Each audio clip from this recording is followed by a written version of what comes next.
Hello students and welcome to my UPSC journal. हम कर रहे हैं फ्री एनसीईआरटी सीरीज, जिसमें आज हम कवर करने वाले हैं science NCERT class 8 chapter number 9 which is friction and chapter number 10 which is sound. तो आज एक लेक्चर में हम दो चैप्टर्स कवर करेंगे और इसीलिए इस लेक्चर में आपको मिलने वाले हैं दो गिव अवे क्वेश्चंस। तो जहां भी क्वेश्चन पॉप अप होते हैं उनका आंसर कमेंट्स में जरूर देना to win the giveaway. लेकिन वीडियो शुरू करने से पहले 2 मिनट रुको, क्योंकि आप लोगों के लिए हम लेकर आए हैं एक सरप्राइज गिव अवे। तो since we are close to completing 10K subscribers on YouTube, तो इसीलिए आप में से 10 सीरियस एस्पिरेंट्स को मिलने वाली है Oswal NCERT one for all book. अब यही बुक क्यों सेलेक्ट की? बिकॉज सबसे पहले तो इसमें आपको एनसीईआरटी के नोट्स मिलेंगे, सारे ही 6 to 12। देन उसके साथ you will be getting MCQ and PYQs for your practice. तो ये बुक परफेक्ट है for this series and for all the aspirant जो कि सीरियसली एनसीईआरटीज पढ़ रहे हैं। नाउ द क्वेश्चन कम्स कि ये गिव अवे जीते कैसे। तो आपको कुछ नहीं करना, संडे तक हम 10 वीडियोस लाइव करेंगे। आपको हर वीडियो देखनी है जिसमें एक लेक्चर होगा completing a chapter from NCERTs, और उस लेक्चर में कहीं पर एक क्वेश्चन पॉप अप होगा। उस क्वेश्चन का आंसर आपको कमेंट सेक्शन में बताना है, और उसके बाद आप में से जो भी एस्पिरेंट सीरियसली 10 दिनों तक 10 वीडियोस पर हर क्वेश्चन का आंसर कमेंट करेंगे, they will get the chance to win the giveaway. Also since we are doing this giveaway on YouTube, तो यहाँ पर आपको कांटेक्ट करना is not going to be that easy. इसीलिए मैंने description में एक फॉर्म दिया हुआ है जहाँ पर you can fill your details, your name, your address and your contact number, ताकि आपके जीतने के बाद आपकी बुक्स आपके घर तक पहुंच जाए। ठीक है, तो आज की वीडियो और आज से संडे तक सारी ही वीडियोस पूरी देखना। कहीं भी ये क्वेश्चन पॉप अप होने वाला है, उसका आंसर कमेंट में बताना, and this is a chance for you to win this giveaway. तो चलो फिर ये लेक्चर स्टार्ट करते हैं। तो चलो फिर लेक्चर शुरू करते हैं एंड स्टार्ट करेंगे विद चैप्टर नंबर 9 फ्रिक्शन। तो सबसे पहला सवाल, फ्रिक्शन होता क्या है? So friction is a force that opposes motion between two surfaces that are in contact. यानी कि सिंपल लैंग्वेज में अगर कोई दो सरफेस है जो कि कांटेक्ट में है, तो इन दोनों के बीच में एक फोर्स वर्क करेगी, एक फोर्स एक्ट करेगी जो कि कोशिश करेगी इनके मोशन को रोकने की। ठीक है, इनके मोशन को अपोज करने की। इसी फोर्स को कहा जाता है फ्रिक्शन फोर्स, जो कि अपोज करती है मोशन किन्हीं भी दो सरफेसेस के बीच में। फॉर एग्जाम्पल, अगर ये मेरा हाथ है, इसके ऊपर अगर मैं ये पेन स्लाइड करूँ, तो ये पेन एक सरफेस, ये दूसरा सरफेस, इन दोनों के बीच में एक्ट कर रही है एक अपोजिट फोर्स, जिसको बोला जाता है फ्रिक्शन। अगर मेरी फोर्स फ्रिक्शन से ज्यादा है तो ये पेन या स्टाइलस मूव करेगा।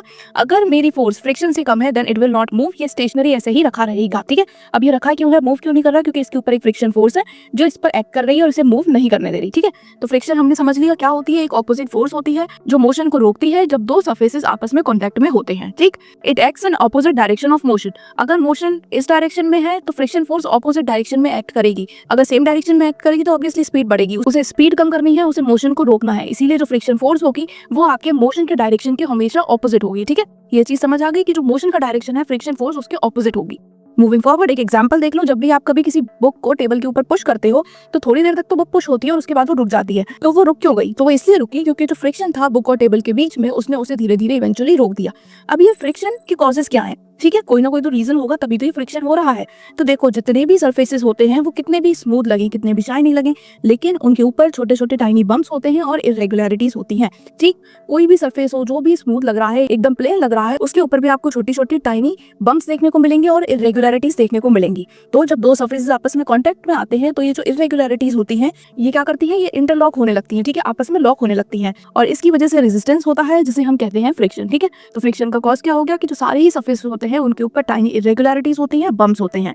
मूविंग फॉरवर्ड, अब इंटरलॉकिंग ऑफ इरेगुलरिटीज का मतलब क्या हुआ? तो देखो, माइक्रोस्कोपिक रफनेस यानी कि बहुत ही छोटी छोटी रफनेस जो कि सरफेसेस पर प्रेजेंट होती है, जब वो एक दूसरे के अगेंस्ट रब होते हैं तो वहां पर होता है रेजिस्टेंस। ठीक है, अब ये छोटे छोटे रफनेस है, जब ये आपस में कॉन्टेक्ट में आएगी, इसकी रफनेस और इसकी रफनेस, तो क्या होगा, ये आपस में इंटरलॉक होने की कोशिश करेंगे। जैसे ही प्रॉपर्ली इंटरलॉक हो गए, आपका जो मोशन है वो रुक जाएगा। ठीक है, जब हम फोर्स लगाते हैं तो हम इस इंटरलॉकिंग को हटा देते हैं। ठीक, वो एक तरह से इंटरलॉकिंग ब्रेक कर देगा और हमारा ऑब्जेक्ट मूव करने लग जाएगा। फ्रिक्शन की वजह से बार बार थोड़ा इंटरलॉक होगा एंड इवेंचुअली आके हमारा ऑब्जेक्ट रुक जाएगा अगर हम फोर्स उस पर बार कंटिन्यूअस नहीं लगाएंगे। ठीक, तो फ्रिक्शन का कॉज अच्छे से समझ गए, tiny small bumps and irregularities on the surfaces.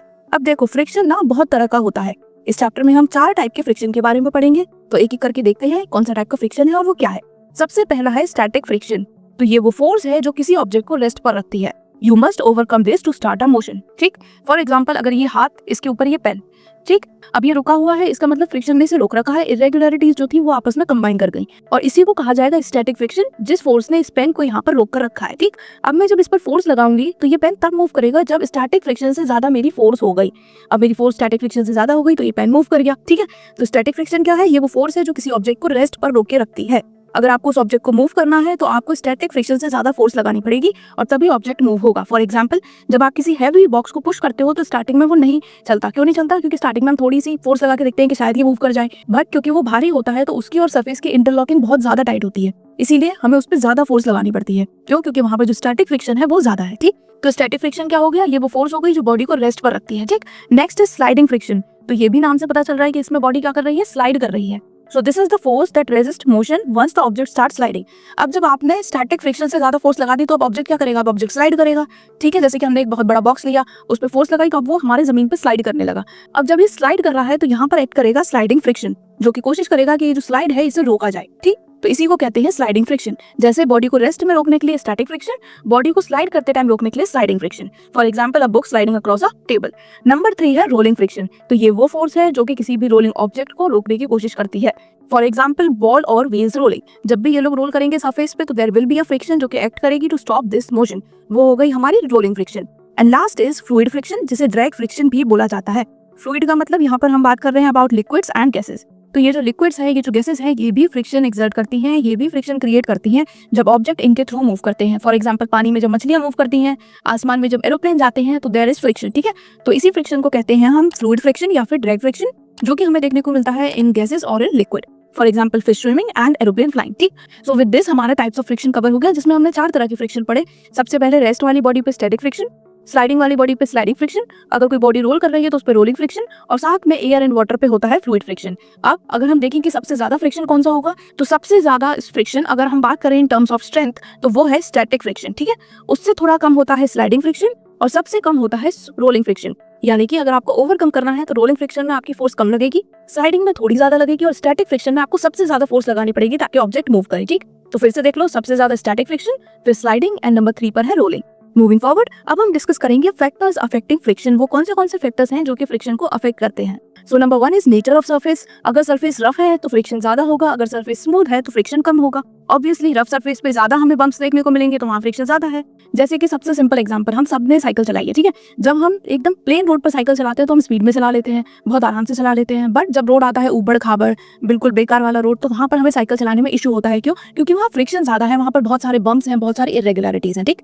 तो इसीलिए जो सरफेस का नेचर है वो डिटरमाइन करेगा फ्रिक्शन। अगर सरफेस रफ है तो फ्रिक्शन ज्यादा होगा, सरफेस स्मूथ है तो फ्रिक्शन कम होगा। Next, forces pressing the surfaces together, greater weight, more interlocking, more friction. अब इसको हम समझेंगे थ्रू एग्जांपल। 2 एग्जांपल लो, एक में एक सरफेस है, उसके ऊपर एक पेपर है। अब देखो पेपर का वेट बहुत कम होता है, ठीक है। अब अगर आपको पेपर को सरफेस से मूव करना है तो आप अगर थोड़ा सा फूक भी मारोगे ना तो उसका स्टैटिक फ्रिक्शन हट जाएगा और वो पेपर उड़ जाएगा, ठीक। वहीं अगर इसी फ्लोर के ऊपर हम एक 20 किलो का बॉक्स रख दें, 20 kg बॉक्स रख दें, अब ऐसे में क्या आपके फूक मारने से वो बॉक्स मूव करेगा? नहीं करेगा। क्यों? क्योंकि यहाँ पर वेट ज्यादा है, प्रेशर ज्यादा पड़ रहा है, तो जो उनकी इंटरलॉकिंग है वो यहाँ पर बहुत ज्यादा स्ट्रॉन्ग है, स्टैटिक फ्रिक्शन यहाँ बहुत ज्यादा होगा। इसीलिए आपको बहुत ज्यादा फोर्स लगानी पड़ेगी उस बॉक्स को मूव करने के लिए। तो यानी कि हम यहाँ पर क्या समझे कि अगर वेट ज्यादा है तो इंटरलॉकिंग ज्यादा होगी, उसकी वजह से फ्रिक्शन ज्यादा होगा। Next, types of motion. Sliding friction is more than rolling friction, ये हमने ऊपर ही अभी डिस्कस किया, ठीक है। तो अगर हम रोलिंग फ्रिक्शन और स्लाइडिंग फ्रिक्शन में देखें तो फ्रिक्शन ज्यादा कहाँ मिलेगा? स्लाइडिंग वाले पे। रोलिंग फ्रिक्शन स्लाइडिंग फ्रिक्शन के कंपैरिजन में कम होगा, वहीं जो स्टैटिक फ्रिक्शन है वो होगा सबसे ज्यादा, ठीक। मूविंग ऑन, नेक्स्ट है प्रेजेंस ऑफ ल्यूब्रिकेंट। अगर हम कोई ल्यूब्रिकेंट यूज करेंगे तो उससे हमारा फ्रिक्शन कम हो जाएगा। कैसे होगा? अभी इसी चैप्टर में जब दोबारा डिस्कस करेंगे मैं तब आपको बताऊंगी, ठीक है। तो ये हमने पढ़ लिया क्या क्या फैक्टर्स फ्रिक्शन को अफेक्ट करते हैं। अब हम देखेंगे फ्रिक्शन के एडवांटेजेस क्या है। तो ये जो फ्रिक्शन है ये बहुत ज्यादा जरूरी है। क्यों?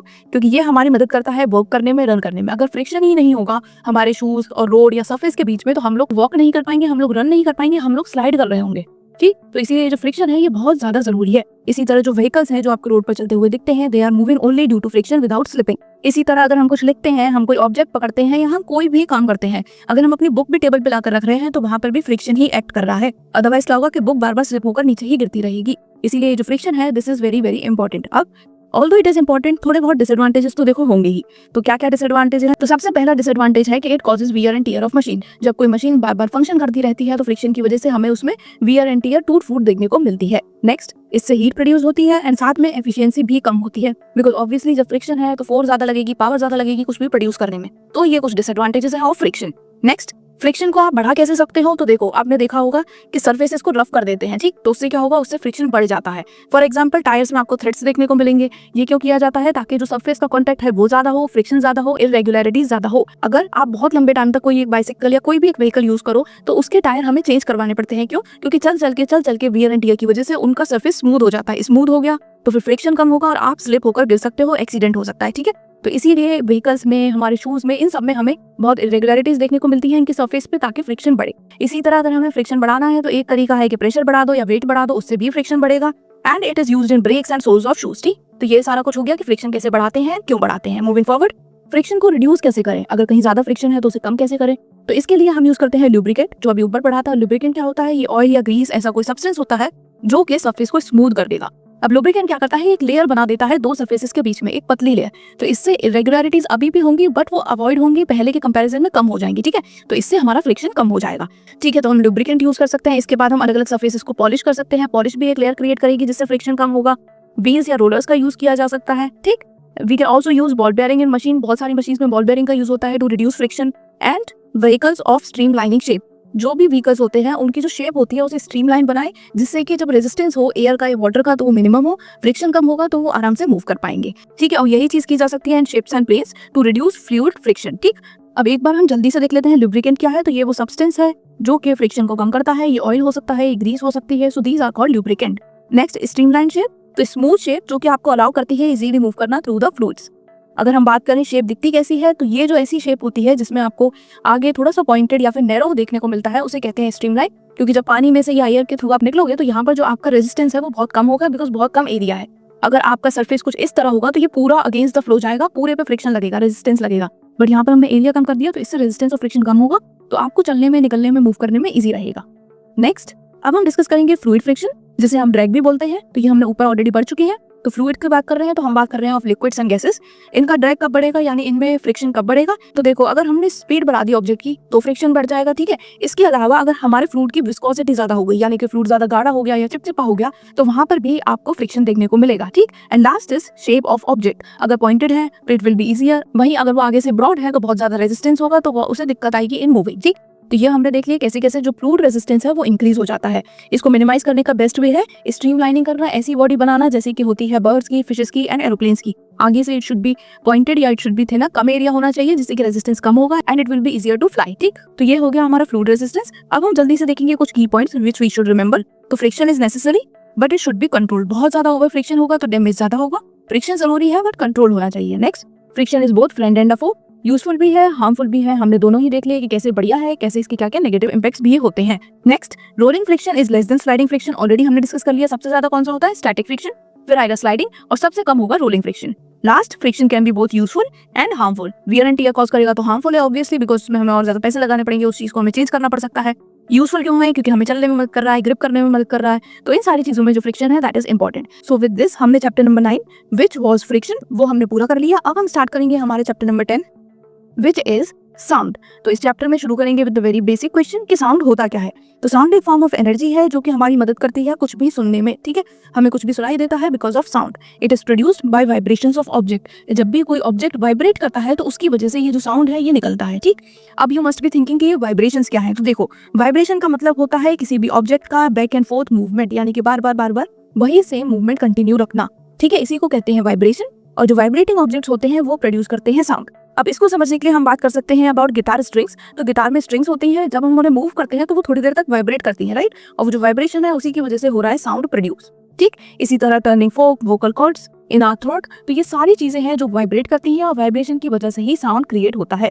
अब साउंड ट्रेवल कैसे करता है, एक जगह से दूसरी जगह साउंड पहुंचेगा कैसे? तो देखो, साउंड ट्रेवल करता है in form of waves through a media, ठीक। वेव्स की फॉर्म में साउंड चलता है और इसे एक जगह से दूसरी जगह पहुंचने के लिए रिक्वायरमेंट होती है मीडियम की। मीडियम सॉलिड, लिक्विड, गैस, कुछ भी हो सकता है, तीनों में ही साउंड ट्रेवल करता है। बट अगर मीडियम नहीं होगा, वैक्यूम होगा, तो वहां पर साउंड ट्रेवल नहीं करेगा, ठीक। और इसीलिए स्पेस में वहां पर कोई एयर नहीं होती तो एस्ट्रोनॉट्स एक दूसरे की बात नहीं सुन पाते और उन्हें यूज करने पड़ते हैं रेडियोस। तो यहाँ तक हमने क्या क्या समझ लिया कि साउंड क्या होता है, वाइब्रेशंस की वजह से क्रिएट होता है। वाइब्रेशन क्या होते हैं? बैक एंड फोर्थ मूवमेंट होते हैं, जैसे कि हमें देखने को मिलता है इन गिटार स्ट्रिंग। और साथ में हमने देखा कि साउंड एक जगह से दूसरी जगह ट्रेवल कैसे करता है। तो साउंड को रिक्वायर होती है किसी मीडियम की। मीडियम नहीं होगा, वैक्यूम होगा, तो वहां पे साउंड ट्रेवल नहीं कर पाएगा। अब देखो, मीडियम फॉर साउंड देखते हैं। तो साउंड को किसी एक मटेरियल मीडियम की जरूरत है, जैसे कि एयर, वाटर और सॉलिड्स। अब स्पीड ऑफ साउंड जो होती है वो अलग अलग मीडियम में अलग अलग होगी, डिपेंडिंग कि वहां पर कितने ज्यादा आइटम्स हैं जो कि मदद कर रहे हैं उसके एक जगह से दूसरी जगह ट्रांसफर होने में। तो जो सॉलिड है वहां पर सबसे ज्यादा क्लोजली पैक्ड एटम्स देखने को मिलते हैं, इसीलिए सबसे ज्यादा स्पीड होती है इन सॉलिड। उसके बाद लिक्विड में, एंड सबसे कम स्पीड देखने को मिलती है इन गैसेस, ठीक है। तो साउंड सबसे फास्ट कहाँ ट्रेवल करेगा? In solid, then liquid and least in gases. अब जब हम मीडियम की बात कर ही रहे हैं तो हम स्पीड भी देख लेते हैं। एयर में साउंड की स्पीड होती है 343 मीटर पर सेकंड, वाटर में होती है अराउंड 1500 मीटर पर सेकंड, एंड आयरन में आपको देखने को मिलेगी अराउंड 5000 मीटर पर सेकंड, क्योंकि आयरन सॉलिड है तो सबसे ज्यादा स्पीड साउंड की होगी इन सॉलिड, ठीक। अब हम डिस्कस करेंगे कि ह्यूमंस कैसे साउंड प्रोड्यूस करते हैं। अभी मैं बोल रही हूँ, आपको सुनाई दे रहा है, तो ऑब्वियसली साउंड प्रोड्यूस हो रहा है। साउंड प्रोड्यूस होगा तो वाइब्रेशन होंगे, तो अब ये वाइब्रेशन कहाँ हो रहे हैं? तो देखो, ह्यूमंस प्रोड्यूस करते हैं sound using their vocal cords. जो कि लोकेटेड होती है वॉइस बॉक्स, जिसे बोलते हैं लैरिंक्स। ठीक है, जब भी हम बात करते हैं तो हमारे लंग्स से जो एयर होती है वो वोकल कॉर्ड में आती है, वाइब्रेट करती है and therefore sound is produce. जब भी आप कभी बोल रहे हो अपने फिंगर्स को अगर आप यहाँ पर रखोगे तो आपको वाइब्रेशंस फील होंगे। ठीक है, तो ये क्या हो रहा है, ये वाइब्रेशन हो रहे हैं हमारे वॉइस बॉक्स में, जिसे हम बोलते हैं लैरिंक्स, और इस वजह से साउंड जो है वो क्रिएट हो रही है। ठीक है, तो हमेशा याद रखना, साउंड तभी क्रिएट होगी जब वाइब्रेशन होंगे। आप लोग चाहो तो यहाँ ट्राई भी कर सकते हो, आपको वाइब्रेशन फील होंगे। ठीक, अब एक इंटरेस्टिंग फैक्ट जानते हैं। तो देखो, males have longer vocal cords while females have the shorter one. Males में हमें लॉन्गर वोकल कॉर्ड देखने को मिलती है, इसीलिए उनकी जो वॉइस होती है दैट इज डीपर। वहीं जो फीमेल्स में वोकल कॉर्ड होती है वो शॉर्ट होती है जी, कंपेयर टू मेंस। तो अब हमने क्या देखा, हमने ये देखा कि ह्यूमंस में साउंड कैसे प्रोड्यूस होता है। अब हम मूव करेंगे हमारे नेक्स्ट टॉपिक पे, जो कि है कैरेक्टरिस्टिक्स ऑफ साउंड। साउंड की अलग अलग कैरेक्टरिस्टिक्स होती है जिससे कि हम साउंड में डिफरेंशिएट कर पाते हैं। बच्चे की आवाज है, किसी बड़े इंसान की आवाज है, किसी इंस्ट्रूमेंट की आवाज है, ये सारा कुछ हम डिफरेंशिएट कर लेते हैं बिना देखे, सिर्फ सुनकर। तो ये कर क्यों पाते हैं, बिकॉज साउंड की अलग अलग कैरेक्टरिस्टिक्स होती है और एक एक करके अब हम वही डिस्कस करेंगे। सबसे पहले लाउडनेस। लाउडनेस यानी कितनी तेज आवाज है, तो ये डिपेंड करती है वाइब्रेशंस के एम्पलीट्यूड पर, कितना ऊपर एम्पलीट्यूड जा रहा है। इसको मेजर किया जाता है इन डेसिबल, और ज्यादा एम्पलीट्यूड यानी कि ज्यादा लाउडनेस। ठीक है, तो लाउडनेस को हम कैसे पता करेंगे, थ्रू एम्पलीट्यूड। अगर किसी भी साउंड की एम्पलीट्यूड ज्यादा है तो वहां पर हमें ज्यादा तेज आवाज सुनाई देगी। ठीक है, नेक्स्ट होती है पिच। तो पिच डिपेंड करती है फ्रीक्वेंसी ऑफ वाइब्रेशंस पे। अगर फ्रीक्वेंसी ज्यादा है तो हाई पिच होगी, फ्रीक्वेंसी कम है तो लो पिच होगी। हाई पिच यानी कि आवाज आपको एकदम शार्प सुनाई देगी, अगर लो पिच है तो आपको डीप साउंड आएगी। अब इसको कैसे समझो, तो इसका एग्जांपल लो, एक विसल और एक ड्रम। अगर कोई विसल बजाता है तो हमें एकदम चुभने वाली आवाज सुनाई देती है, एकदम शार्प आवाज सुनाई देती है। ठीक है, तो वहां पर क्या है, वहां पर फ्रीक्वेंसी ज्यादा है, इसीलिए हाई पिच है साउंड की। वहीं जब भी कभी ड्रम बजता है तो वहां पर हमें तीखी आवाज सुनाई नहीं देती, हमें एक बेस काइंड ऑफ आवाज सुनाई देती है, तो वहां पर फ्रीक्वेंसी कम है, इसीलिए जो पिच है वो है लो। ठीक है, तो यहाँ हमने देख लिया अबाउट पिच। फ्रीक्वेंसी ज्यादा होगी तो पिच हाई होगी, हमें आवाज तीखी सुनाई देगी। ठीक, वहीं अगर फ्रीक्वेंसी कम है तो पिच होगी लो। Next is frequency. अब फ्रीक्वेंसी क्या है, तो फ्रीक्वेंसी का मतलब होता है एक सेकंड में कितने वाइब्रेशंस हो रहे हैं। अगर ज्यादा वाइब्रेशन हो रहे हैं तो फ्रीक्वेंसी ज्यादा हो गई, पिच ज्यादा हो गई, आवाज आएगी तीखी। अगर वाइब्रेशन कम हो रहे हैं तो फ्रीक्वेंसी कम हो गई तो पिच हो जाएगी कम। ठीक है, और एक सेकंड में कितने वाइब्रेशन हो रहे हैं ये बताएगी हमें फ्रीक्वेंसी। फ्रीक्वेंसी को मेजर करते हैं इन हर्ट्ज। ठीक, अब देखो, अलग अलग फ्रीक्वेंसी रेंज के बेसिस पर हमने साउंड्स को कैटेगरीज में क्लासिफाई किया। फॉर एग्जांपल, इंफ्रासोनिक साउंड क्या होगा, जिसकी फ्रीक्वेंसी 20 हर्ट्ज से कम होगी। अल्ट्रासोनिक क्या होगा, जिसकी फ्रीक्वेंसी 20,000 हर्ट्ज से ज्यादा होगी। और ऑडिबल साउंड क्या होगा, जिसकी फ्रीक्वेंसी 20 to 20,000 हर्ट्ज के बीच में होगी। ये जो ऑडिबल साउंड है यही हम ह्यूमंस को सुनाई देता है। इंफ्रासोनिक और अल्ट्रासोनिक ये दोनों साउंड्स हमें सुनाई नहीं देते, दे आर इनऑडिबल। तो अब अगला टॉपिक हमारा यही है कि ऑडिबल साउंड क्या होता है और इनऑडिबल साउंड क्या होता है। तो सबसे पहले ऑडिबल साउंड वो है जो कि ह्यूमन सुन पाते हैं, जो कि हमने अभी डिस्कस किया, between 20 to 20,000 hertz. Inaudible sound क्या है, तो हर वो साउंड जो 20 हर्ट्ज से कम है या फिर 20,000 हर्ट्ज से ज्यादा है। That means either it is infrasonic और इट इज अल्ट्रासोनिक। तो वो वाले साउंड ह्यूमंस को सुनाई नहीं देंगे, दे आर कॉल्ड इनऑडिबल। लेकिन animals like dogs, dolphins and bats, ये लोग अल्ट्रासोनिक साउंड को सुन लेते हैं। ठीक है, तो ये बहुत कम फ्रीक्वेंसी और बहुत ज्यादा फ्रीक्वेंसी वाले साउंड्स को भी सुन लेते हैं। मूविंग फॉरवर्ड, अभी हमने डिस्कस किया था साउंड प्रोड्यूस्ड बाय ह्यूमंस। तो देखो, ह्यूमंस में होता है वॉइस बॉक्स, जिसे बोलते हैं लैरिंक्स, एंड ये लोकेटेड होता है at the upper end of the wind pipe. इसके अंदर होती है वोकल कॉर्ड, और जब भी वो वाइब्रेट करेगी तो साउंड प्रोड्यूस होगा। ठीक है, तो ह्यूमन में साउंड कैसे प्रोड्यूस होगा, they have a voice box जिसे बोलते हैं लैरिंक्स। इसके अंदर वोकल कॉर्ड होती है और जब भी ये वाइब्रेट होती है साउंड होता है produce. Next topic is sound needs a medium. तो ये भी हमने डिस्कस कर लिया कि साउंड को ऑब्वियसली मीडियम की रिक्वायरमेंट होती है। अगर मीडियम नहीं होगा, वैक्यूम होगा, तो साउंड ट्रेवल नहीं करेगा। स्पीड की बात करें तो सबसे तेज सॉलिड में, उसके बाद लिक्विड में, एंड सबसे कम स्पीड हमें देखने को मिलती है in gases. Next is how do we hear. तो देखो, ये तो हमने समझ लिया कि कैसे साउंड प्रोड्यूस होता है ह्यूमंस में, बट सुनाई कैसे देता है ये भी समझते हैं। तो साउंड एंटर करता है हमारे आउटर ईयर के थ्रू, उसके बाद ये पास होता है थ्रू ईयर कैनाल, एंड आगे जाके it will fall on ear drum, जिसकी वजह से ईयर ड्रम वाइब्रेट होगा। ये एक थिन मेम्ब्रेन होती है, और यहाँ से ये जो वाइब्रेशन है ये पास होकर हमारे मिडिल ईयर में जाएंगे, वहां से ये जाएंगे इनर ईयर में, and finally these signals will be send to the brain. और इस तरह हमें साउंड सुनाई देता है, हम अलग अलग साउंड में डिफरेंशिएट कर पाते हैं। So this is the whole process. सबसे पहले आउटर ईयर के थ्रू जो साउंड है वो एंटर करेगा, ईयर कैनाल से जाएगा, एंड फाइनली ईयर ड्रम हमारा वाइब्रेट करेगा। ईयर ड्रम एक थिन मेम्ब्रेन होती है, उसके बाद ये जो वाइब्रेशन है ये ट्रांसफर होंगे हमारे मिडिल ईयर में, वहां से ये पहुंचेंगे हमारे इनर ईयर में, and finally the signals will be send to the brain. तो ये हो गया हाउ वी हियर साउंड। अब हम देखेंगे नॉइज और म्यूजिक में क्या डिफरेंस होता है। तो म्यूजिक होता है प्लेजेंट, एक रिदमिक साउंड जिसे सुनने में मजा आता है, जिसको सुनकर अच्छा लगता है। वहीं नॉइज होती है अनप्लेजेंट साउंड, एक इरेगुलर साउंड जिसे सुनने में बिल्कुल अच्छा नहीं लगता और मन करता है ये जल्दी से जल्दी बंद हो। तो यही दोनों में डिफरेंस हो गया। म्यूजिक हो गया बढ़िया प्लेजेंट साउंड, एंड नॉइज हो गया हमारा अनप्लेजेंट साउंड। अब देखो, जब बहुत ज्यादा नॉइज होता है तो उसे कहते हैं नॉइज पोल्यूशन। नॉइज पोल्यूशन यानी कि अनवांटेड एक्सेसिव साउंड। अब इसके कॉजेस क्या है, तो हॉन्किंग यानी कि जो व्हीकल्स के हॉर्न होते हैं, लाउड स्पीकर्स, इंडस्ट्रियल नॉइज, अलग अलग व्हीकल्स की नॉइज, कंस्ट्रक्शन नॉइज, बहुत तरह की अलग अलग नॉइज आपको देखने को मिलेगी। फैक्ट्रीज की नॉइज अलग है, तो ये सारी ही चीजें क्रिएट करती हैं नॉइज पोल्यूशन। इफेक्ट्स क्या होते हैं नॉइज पोल्यूशन के, तो it can cause stress, hearing loss and disturb sleep. अब इसको प्रिवेंट कैसे करें, इसको रोके कैसे, तो सबसे पहले तो साइलेंसर्स का यूज करना चाहिए। इसके अलावा देयर शुड बी जोन्स जो कि होने चाहिए नो हॉकिंग जोन, यानी कि वहाँ पर there should be no horns allowed.